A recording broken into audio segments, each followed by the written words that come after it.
Yusek, good afternoon po.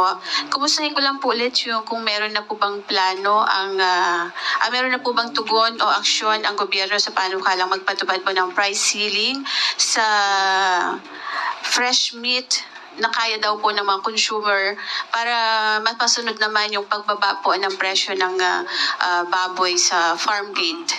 Supposed to be ay makakasama po sana natin si Kiko today. Kaya lang nagbago po ang ating schedule pero pinangako niya po na lahat ng ganyang katanungan ay sasagutin po itong linggong ito. Marahil po ay sa Huwebes. So, ilaan niyo naman po ang tanong na yan kay Secretary Kiko.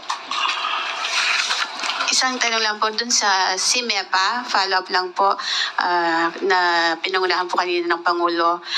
Dun po sa tax investment na binawasan, paano po ba ito, yung mga simpleng mamamayan lang po, paano po sila makakapag-invest dito? Maaari po silang turuan.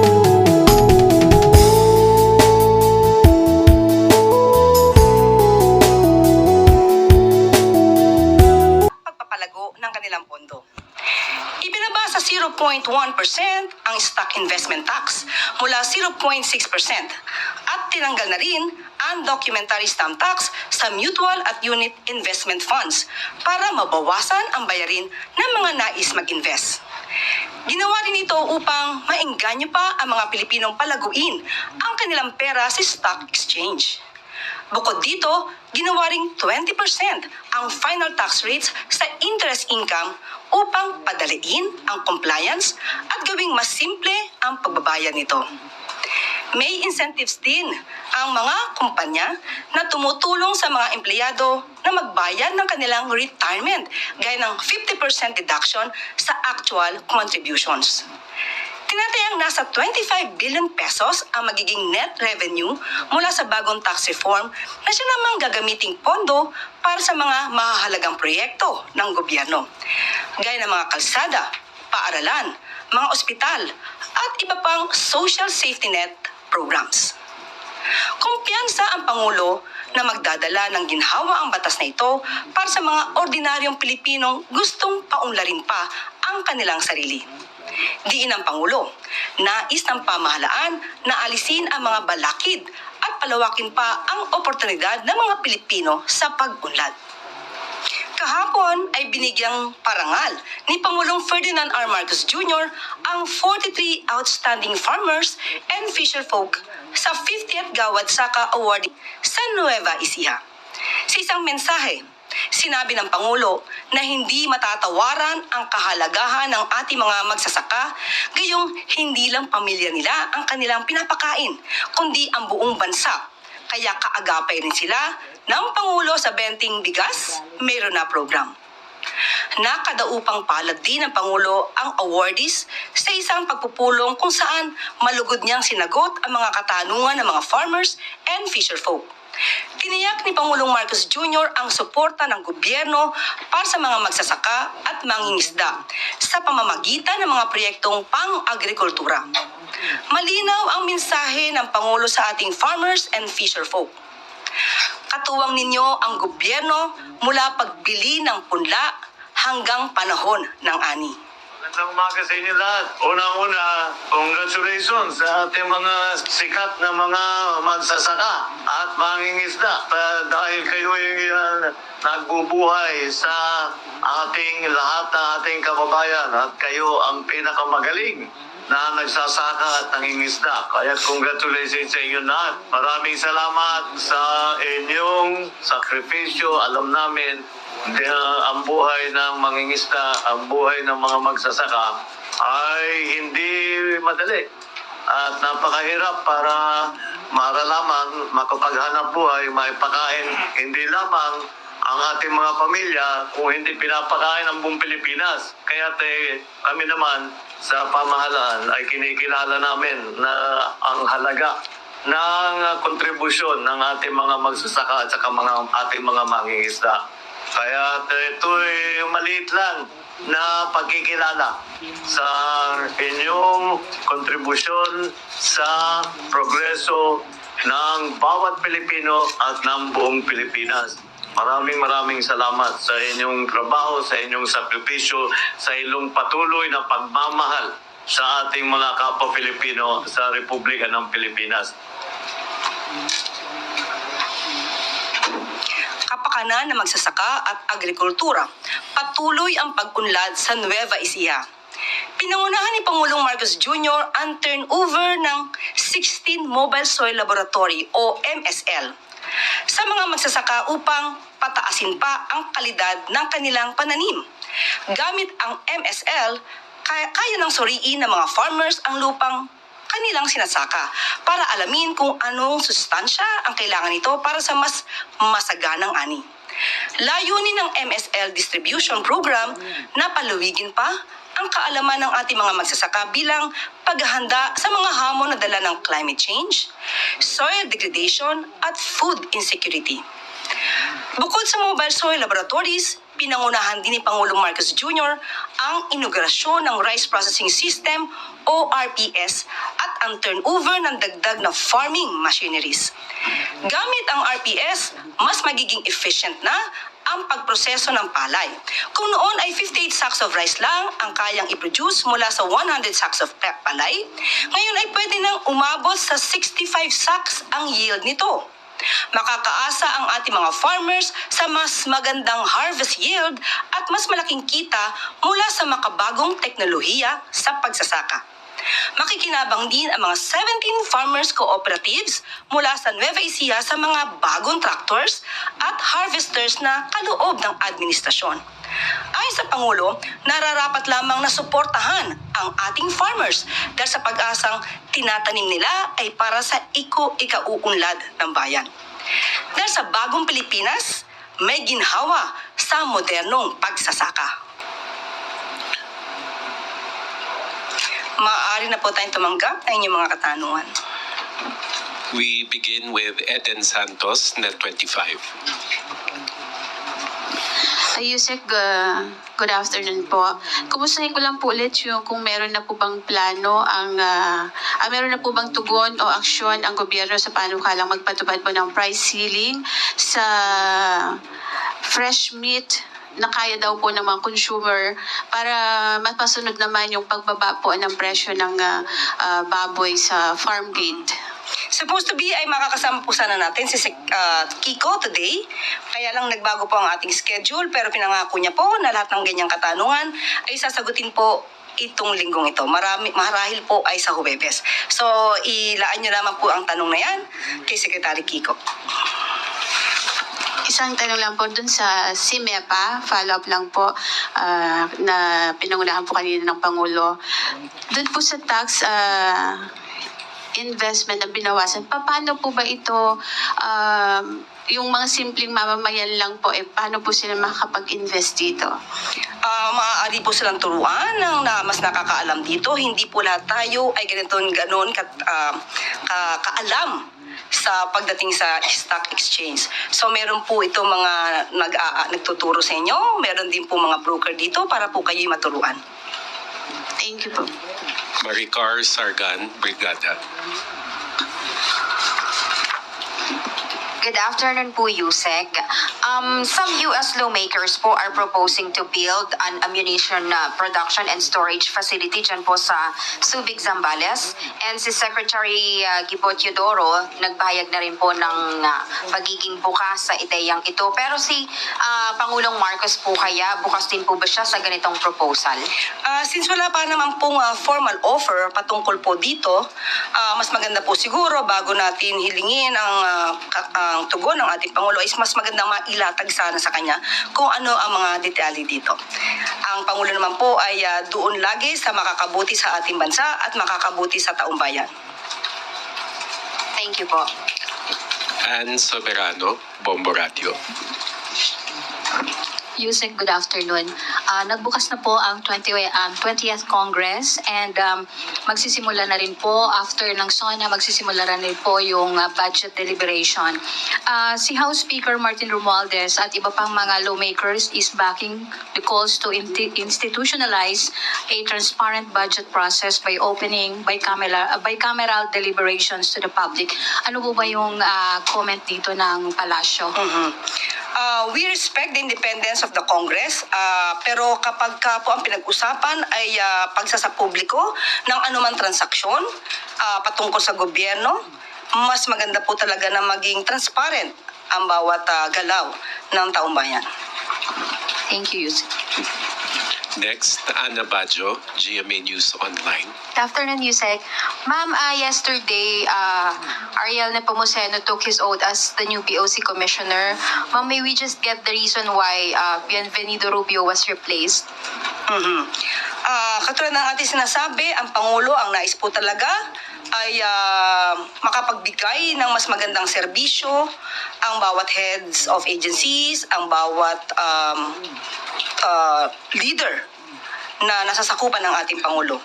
Hindi lamang po isa ang pinalitan, anim po kasama po ang commissioner ang napalitan. May mga collectors, may mga commissioners, may deputy commissioners rather, and directors. Anim po lahat sila sa Bureau of Customs. So, ang tanging gusto ng Pangulo ay maging tapat sa bansa, labanan ng smuggling, at syempre po maging transparent sa koleksyon ng revenues. Pero ma'am, what does it say po sa performance ni Commissioner Rubio? Was the President not satisfied with his leadership po? Hindi po natin masasabi yan. At kung ano man po ang naging dahilan ng ating Pangulo, malamang po ito'y patungkol pa rin para sa ikagaganda ng serbisyo sa taong bayan. Ma'am, may we just get the President's marching orders kay Commissioner Nepomuceno, and sino po kaya yung papalit sa kanya sa iniwan niyang post? Sa OCD po yan. Wala pa po, hindi pa po sa akin na ibigay yung detalye patungkol dyan. Pero ang marching order, unang-una po, dapat proteksyonan po, strengthen yung border protection at labanan nga po ang smuggling. At nagsisimula na po ang pamahalaan sa paglaban, sa mas matinding laban sa smuggling. Thank you, ma'am. Next question, Ivan Mayrina, GMA Integrated News. Sa survey po na isinagawa ng Okta Research, lumabas na mas nakararaming Pilipino ang pabor na bumalik ang Pilipinas sa ICC. Is this something that will further the President's openness to rejoining the ICC, or will it create a sense of urgency for the country to rejoin the ICC? Sa ngayon po ay hindi pa po natin na pag-uusapan yan, hindi pa po nababanggit ang Pangulo. Pero yung ganito mga sentimiento po ng ating mga kababayan ay dinidinig naman po ng ating Pangulo. So, tignan na lang po natin sa mga susunod na araw kung ano po ang magiging saloobin ng Pangulo sa pag-rejoin sa ICC. Last week or over the weekend, hindi ko naitago ni VP Sara ang kanyang, should I say, exasperation sa palitan po ninyo ng kuro-kuro tungkol sa kung ano ba ang personal at official trip. In her words, I quote her, "Yan yung example ko sa inyo na bobo talaga. Kapag gumagamit ka ng pera ng gobyerno, official business yan, kailangan mo mag-report. Kapag personal siya, walang gamit ng pera ng gobyerno, hindi mo kailangan mag-report." So ganun lang yan kasimple na kailangan ko pang explain. May buntong hininga pa po sa dulo. Would you like to respond? Ang kakulangan po sa kaalaman sa batas, sa ethical standards ay hindi po maikukubli sa pagmumura o pang-iinsulto. Simple lang naman po. Bakasyon o trabaho. Siya naman po ang nagbanggit na nagtatrabaho. Not on a holiday. So kapag nagtrabaho, dala ang posisyon, dala ang bandera ng Pilipinas, may official functions. Ayon na rin sa RA 6713, public office is a public trust. So dapat ipalam ano ang naging magandang resulta sa pagtatrabaho. Kung walang mai-report, baka walang natrabaho. Ang Pangulo, focus sa trabaho. Kapag po siya man ay umaalis ng bansa, may dalang magandang balita. May magandang naging relasyon sa iba't ibang leaders. Isa dito ay ang pagsagip sa buhay ni Mary Jane Veloso dahil sa magandang relasyon sa Indonesia. Ang pagpapauwi, ang pagpabalik ng dating mamabatas na si Arnulfo Teves. Pati na po ang mabilis na pagbabalik kay Alice Goo. Sa Japan, inaangat ang turismo ng Pilipinas.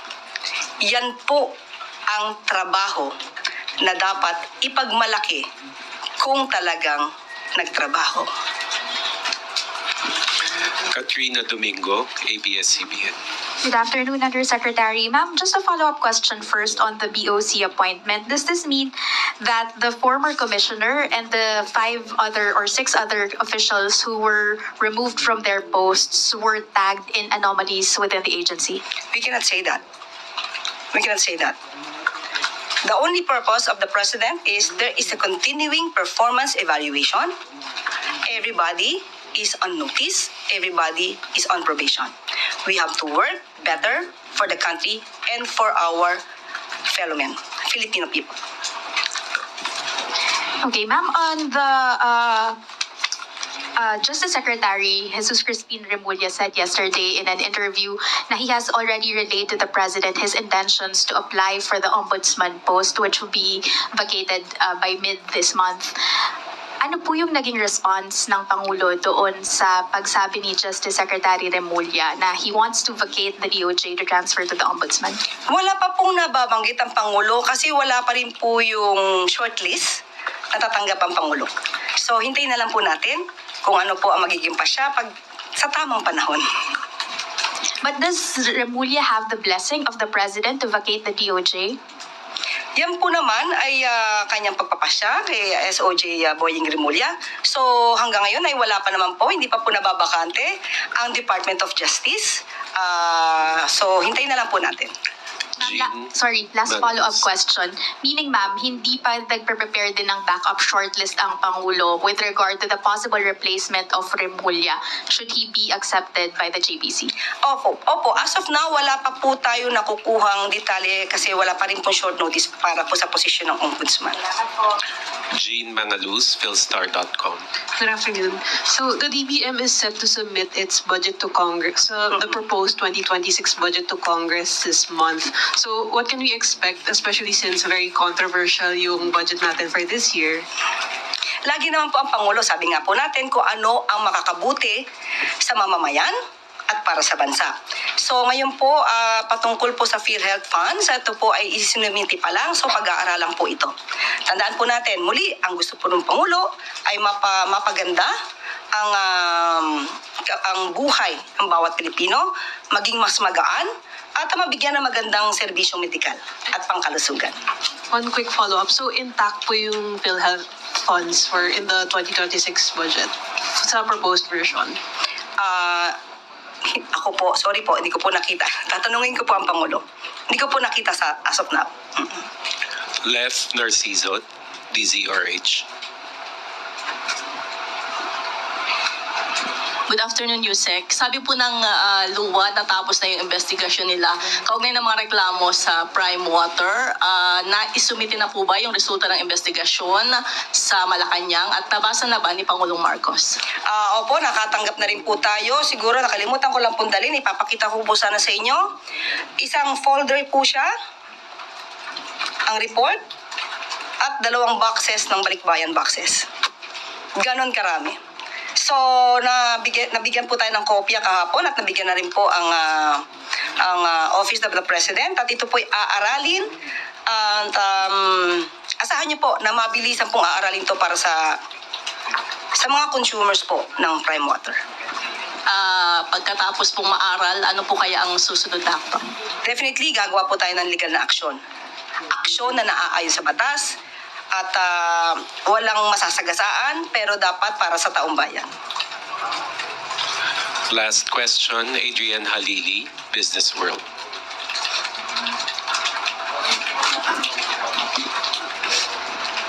Hello, ma'am.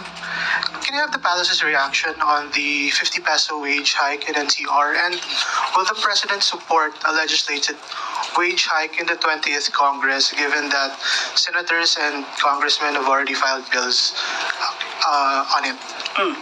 Noong pa po natin sinasabi, gumagawa po talaga ang programa ang Pangulong Marcos Jr. para sa ikagagaan ng buhay ng bawat manggagawang Pilipino. Nandyan po ang mga job affairs kung saan nagkapagbigay na po tayo mula 2022 hanggang kasalukuyang May 1st, May 1, ng 170,000 na trabaho para sa ating mga kababayan. At dahil na rin nagkaroon din po ng 27 billion US dollar investment, nakapag-create na rin po ng 350,000 na jobs nationwide. At kung nagbigay po ngayon ang Regional Tripartite Wages and Productivity Board ng 50 pesos na wage hike, yan po ang na-evaluate na maaaring ibigay sa ating mga gagawa para maibsan po ang kahit konting hirap na lumalabas po itong 1,300 per month. At sa lahat po ng kakayanin ng administrasyon at sa pakikipag-usap sa lahat ng stakeholders, mga manggagawa, mga negosyante, mga investors, lahat po ito ay pakikinggan para na rin sa kabutihan ng lahat.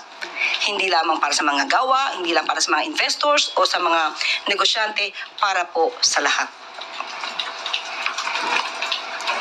On the legislated wage hike, ma'am, will the President support it? Muli pag-aaralan ito kung kakayanin ba talaga. Kasi kung magdudulot naman ito ng layoff dahil hindi kakayanin ng karamihang maliliit na mga negosyante, mas marami pong mahihirapang mga manggagawa dahil baka mawala sila ng trabaho. Kaya po ito, lahat ng ito ay pag-aaralan para sa ikabubuti po ng lahat. That's it. Thank you, Yusek Claire. Good news pa po para sa ating mga drivers. Bukod sa oil price rollback, magkakaroon din ng fuel discounts para sa mga motorista ayon sa Department of Energy. Bunsod nito ang patuloy na pagbaba ng presyo ng langis sa pandaigdigang merkado. Ayon sa DOE, mula ngayong araw ay bababa ng 1 peso 70 cents ang gasolina, 2 pesos 20 cents ang diesel at 2 pesos and 30 cents naman ang kerosene. Samantala, 9 oil companies na ang nangakong magbibigay ng fuel discount sa mga motorista, kabilang ang mga PUV, TNVS at mga non-PUV drivers. Alinsunod ito sa panawagan ng Pangulo na magkaisa ang gobyerno at private sector para tulungan ang taumbayan na salagin ang epekto ng pabago-bagong oil prices sa world market. Makakaasa ang PUVs at non-PUVs sa fuel discounts mula sa Petron, Shell, Caltex, Sea Oil, Phoenix, PTT, Jetty, Clean Fuel at Petrogas. May discount naman mula sa Shell, Sea Oil at Phoenix para sa mga TNVS